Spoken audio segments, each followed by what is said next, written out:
South Africa's first quarter unemployment rate rose to 25.2%. That compared with 24.9% in the final quarter of last year. This amounts to 4.6 million people without work versus 4.5 million in the previous 3 months. Andrew Levy, who's Labour Relations Advisor at Andrew Levy Employment, joins us now for more. Andrew, thanks so much for joining us on the line. So those are the headline numbers that have come through. Just how much attention do you pay to the headline numbers? Well, I think the first important point to make is that figures like the rate of unemployment move quite slowly. So, if one is sampling it or commenting on maybe twice a year, you're going to be picking up a lot of seasonal and cyclical variation. And what one really wants to do is to look beyond that and see what the trend is. So, not to discount the numbers at all, but if you look at them in a slightly longer context, the message is still the same. Our level of unemployment is increasing. It's increasing to a stage where if you take the narrow definition, which is the 25% that you've mentioned, if you take the broad, which is the people who stop looking for work because they know they're not going to get it, we are a society which probably has between 48 and 50% unemployment, and that is a national catastrophe.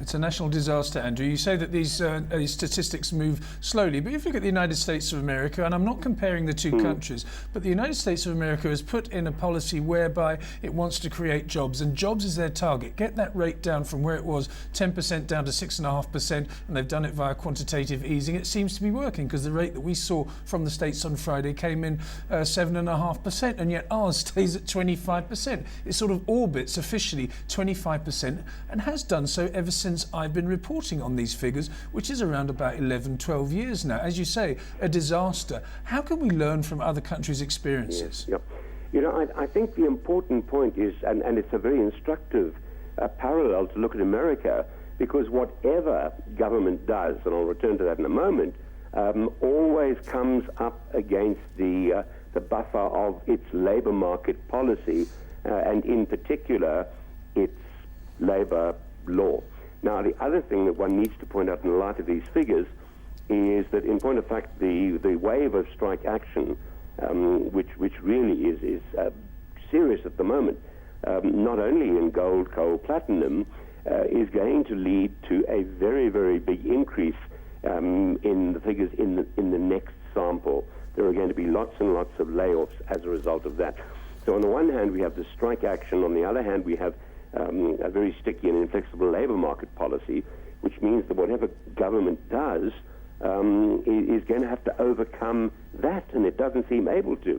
Now, just to talk about what government does do in between its lengthy trumpeting about job creation, everything it's done has been on the supply side.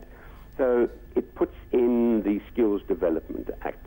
It talks about trying to make the labour market more efficient by getting employers to report vacancies. These are all very well, but supply-side measures, A, are medium to long term, and B, are not going to create an appetite amongst employers to create jobs.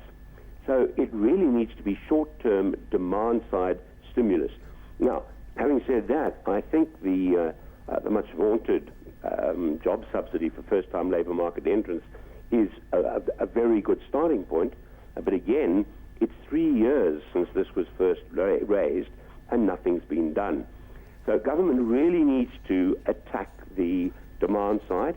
It'll do that by creating an appetite to employ amongst employers, and the first thing it might do is to send some fairly strong signals by showing that it's going to make amendments to the Labour Act, particularly at this point with regard to Chapter 4, which deals with strike situations. It needs to get the job subsidy going, and above all, it needs to ensure that the abuses, particularly around the dismissal legislation, is perhaps minimized, and also it needs to slow walk its proposals in and around short-term brokered labour, because that will add another 30 to 50,000 to the number almost immediately if it goes. Yeah.